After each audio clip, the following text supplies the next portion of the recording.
Welcome to Golden Isles TV. Today we're at City Hall talking with Regina McDuffie, City Manager. Today we're going to be speaking about Martin Luther King Day. Stay tuned, it's all coming up next, right here on Golden Isles TV.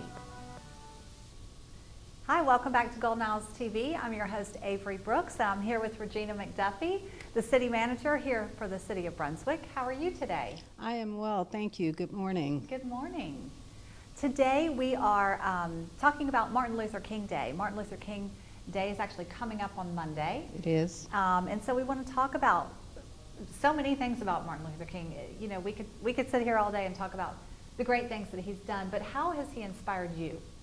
Well, you know, as a young female and African-American female, you know, Martin Luther King's work resonates in my life every day. Being at the level that I am in city government at this point and all of the levels that I've attained in the past, county government and other things such as that, I know that those roles would not have been achievable without the work that Dr. King did. Getting African Americans into mainstream America, which it's kind of interesting. I have a hard time dealing with the nomenclature of African American because of my mother, and she always ingrained in me that we are American first. So for me, I always identify myself as American of African descent, which is important to me because I think all of us should look at each other as American first. And I think that is something that Martin Luther King was also trying to convey, is that we as a people, because, you know, if you look at some of the things that he said, he never addressed it as a black-white. He addressed it as a human right issue. So I think that's important to see. Wow, that was really well said, and I really relate to that. You know, everybody wants to be recognized as an American, you know, not this or that or whatever. You know, we all have our different descents where we come from, of course. Exactly. And we're proud of that, but we're all Americans. Exactly. So that is such a great message really to take into the new year, which brings me to what's going on in the new year right now, all the political unrest and the riot, and tell me, what do you think about all that? Well, you know, in the past years, and especially last year, you know, protesters protest, and again, Martin Luther King, of course, was, you know, that was his primary format for bringing about change, protest. And we have a right in this country to protest, but, you know, during the last year, protesting was kind of, I guess, tainted because, you know, people made it out to be, oh, these rioters, oh, these looters, oh, these people, you know, they don't have the right to do this. But, you know, Martin Luther King was a very, prominent figure that brought that to the forefront to say, no, this is the manner in which change needs to come about. And I think we need to look at, you know, in terms of, and, you know, just looking back at what has happened here in Brunswick in terms of protests, all of our protests during the Arbery case and the unrest here were peaceful protests. And I think they definitely made the statements that they needed to make, but they were peaceful. We have not had any problems with them. And I think that is, you know, should be the manner in which protests are conveyed in the media as well as in the public. Right, so peaceful protests. So we're called to protest, like you said, this is sort of how our country was established, freedom and all of that, but peacefully. Right. Right, exactly. Right. And again, that was Martin Luther King, you know, put that out in the, I guess he made it, you know, national. And I think it's definitely a method in which, you know, messages should be transcended. And there are messages out there that need to be conveyed. I mean, this country is, you know, have a lot of injustices. It has a lot of inequality. It has racial discrimination. Those things need to be brought to the forefront, and we need to try and, you know, move forward. I think there has been tremendous change since the time that the civil rights movement started. Right. but there is still a lot to be done. Right. I was looking at, and it's been in the media about the incident in Washington and how the police, seem to have shown restraint during those times, but during other times when the Black Lives Matter and other groups were there was not the same show of force and there was not the same restraint that was shown. So, even that is a telltale sign that things are not equal in this country. Right. It's amazing because we feel like we've come so far, which we have, but so much more to do. Right. One of the quotes that Martin Luther King has is, "Injustice anywhere is a threat to justice everywhere." And I think that's important to look at because, that's basically what the protesters, we just want equal rights. We want equal protections under the law. We want equal treatment. And anytime that does not happen, it's an injustice. Right. And when it is, anywhere, it's everywhere. And I think that's the message that he wanted to send. Absolutely. Well, you're doing a good job of putting forth his message and carrying it on, and I think that's very important. Yeah, and I think, again, what I said before, this is not about just one race. I think if you want it to be about one race, then it's about the human race. Mm-hmm. And, I think we all have a challenge to do our parts. We all have a challenge to try and make things better. I mean, who wants to live in a society that doesn't help, all of us be better or live better? And I think that's the message also, that Dr. Martin Luther King wanted to send, is that he was fighting for people to have equal opportunities, equal rights, and basically to be able to live in this country, equally. Right, exactly. That's what it's all about, and peacefully, equally peacefully. Hopefully we can get there in the new year. You spoke yesterday, you actually spoke on Martin Luther King. Tell me a little bit about that. Well, I was invited to the Kiwanis Club here in Brunswick, and I was a member of the Kiwanis Club in Macon County. I was actually the president of the Kiwanis Club in Macon County when I left, and unfortunately, me taking this job, I had to leave those responsibilities.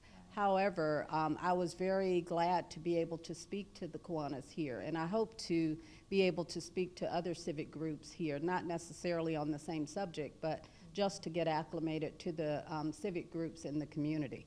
But my talk yesterday, I used some quotes from Martin Luther King, and I talked to them about, growing up, the opportunities that, again, he afforded me through his work, and the things that I see every day.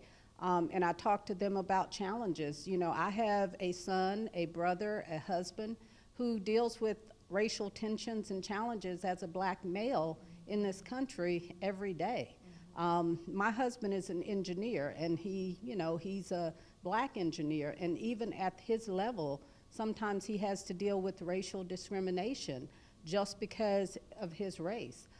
So I talked to them about, the inequalities that still exist and the things that Martin Luther King, he was trying to do that we still need to work toward. And also, one of the messages as a civic group, I think, people sit back and say, well, this doesn't affect me, or this is not something I recognize. But one of the things that Martin Luther King, and this is a quote that I use, he said, "In the end, we will remember not the words of our enemies, but the silence of our friends."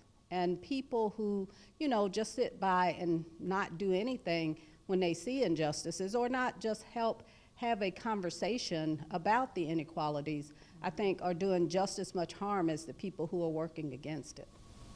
Absolutely, and it's a call to action to stand up and, protest for freedom and inequalities and all of that, equal rights, but maybe hopefully this new year will bring about a whole new conversation, not just protesting, not just we want our rights, but how to do it in a peaceful way. Right. There should be really a whole new movement, peaceful protesting. I know Martin Luther King intended that certainly. Yeah, another quote that I read was, "Let no man pull you low enough to hate him." And to me, that should resonate to everyone. You know, when you get down to the point where you are, dealing with hate, then you have gotten down to a level that, you shouldn't want to be. So I think that one is also important.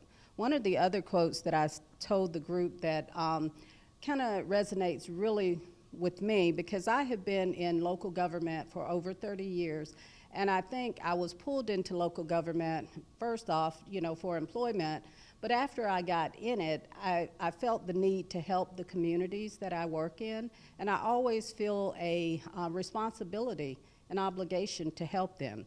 The quote was, "The ultimate measure of man is not where he stands in moments of comfort and convenience, but where he stands at times of challenge and controversy."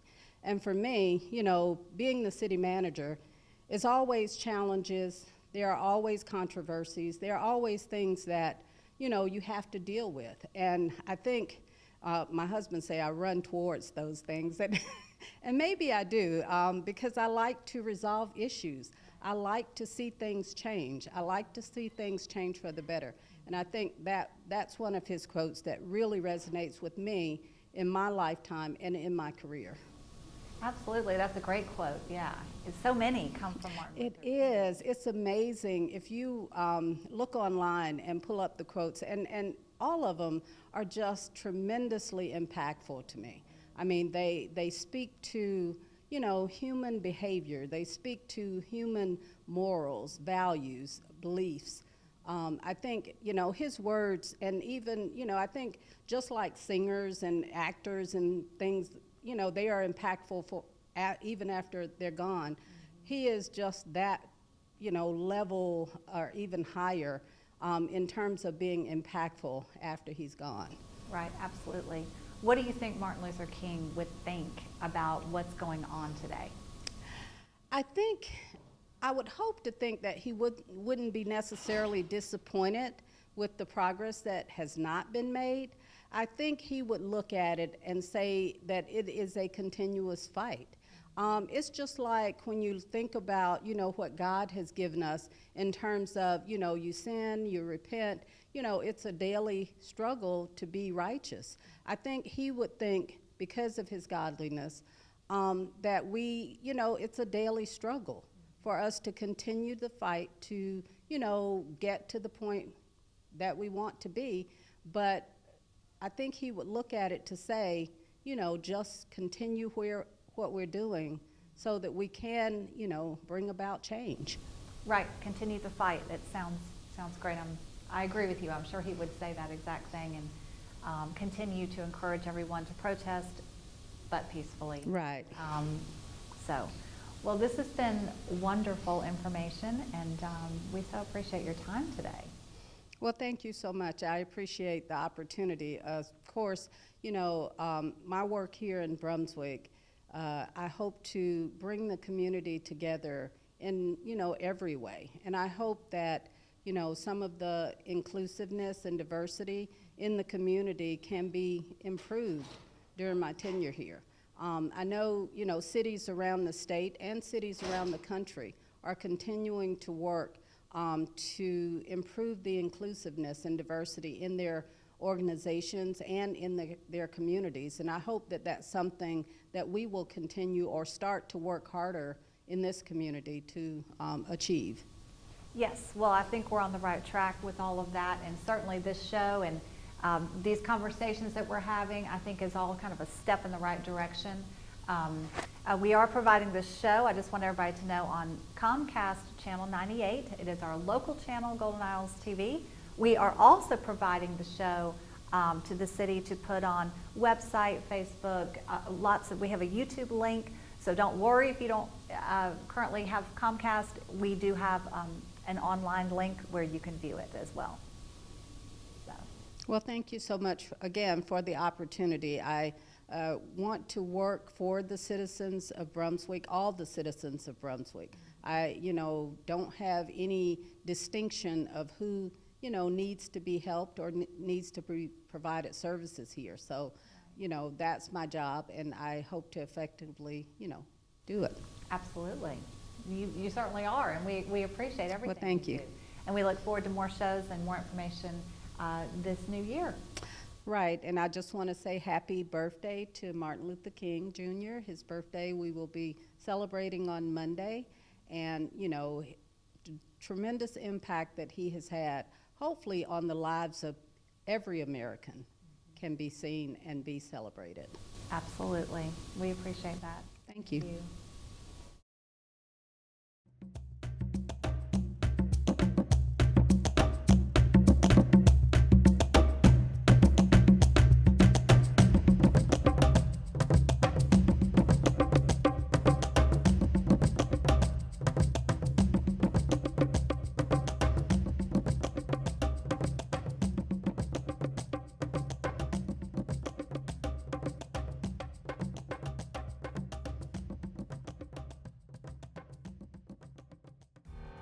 Welcome back to Golden Isles TV. Stay tuned as we meet with Matthew Hill at Tate Feed and Seed on Newcastle. It's all coming up next in the Business Minute, right here on Golden Isles TV. I'm Matthew Hill with the Brunswick Downtown Development Authority, and we're here at one of our older downtown Brunswick businesses, Tate Lawn Products. Tate started out in 1928 as Tate Feed and Seed. So 93 years here in this location. And here with me is Trey Tate, the current owner. His grandfather started the business. Trey, you said that you had the original sales slip from the first sale made here. Yes, sir. And what was that for? It was for a customer named Jim Grant. And if I'm not mistaken, I think it was for 25 cents for seed. 25 cents worth of seed. Yes, sir. And that's, we've kind of come a long way, because now you've got lawn mowers here, skag mowers starting at a couple $1,000s, right? Yes, sir. And going up to 15,000. 15,000. So, but you still got seed, grass seed and fertilizer by the pound, so I could come in and buy a half pound of seed if I needed it. Yes, sir. Okay. Well, yep, a quarter's worth of fertilizer. There we go. We should have done that. So Trey, tell us a little bit about how the business has changed over the last 90 years. I know you haven't been here that long, obviously. No. Grandpa started it selling feed to dairies and chicken houses and whatnot, and was his primary. He had a warehouse on the waterfront and kept everything down there and sold very little out of the store here. My great uncle Charlie started his business in the rear of the building, selling Model A's and Nash trucks. And another gentleman had a little produce stand in the front window and sold produce, which wound up being the Brunswick Produce. And Grandpa stayed here and started selling seed and fertilizer and other things. And then when he passed away, my dad took it over and started selling international tractors. Is when we first got into the power equipment. And that was in the 60s, right? Yes, sir, in the 60s. And then when Dad retired, I took it over, and he didn't really retire. He moved out to Sterling and opened another store. Oh, okay. And took all his customers with me, so I got into the power equipment business a lot heavier then. Because the other store still sells more farm products like straw and things like that. Right. Yeah. Okay. Well, let's take a look around and see what kind of stuff you have here at Tate's. Okay.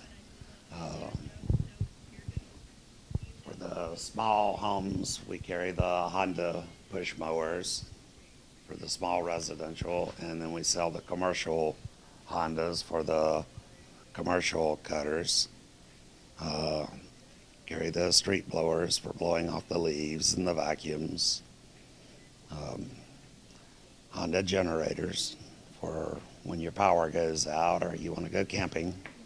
I see you've got quite a few generators, so now's the time to buy one if you're thinking about it, right?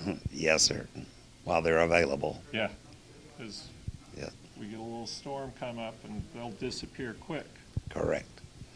And You also sell other yard equipment like the weed eaters and commercial blowers, Yes, sir. but also for homeowners. Correct. So, In the steel product line, we've got homeowner models and commercial models.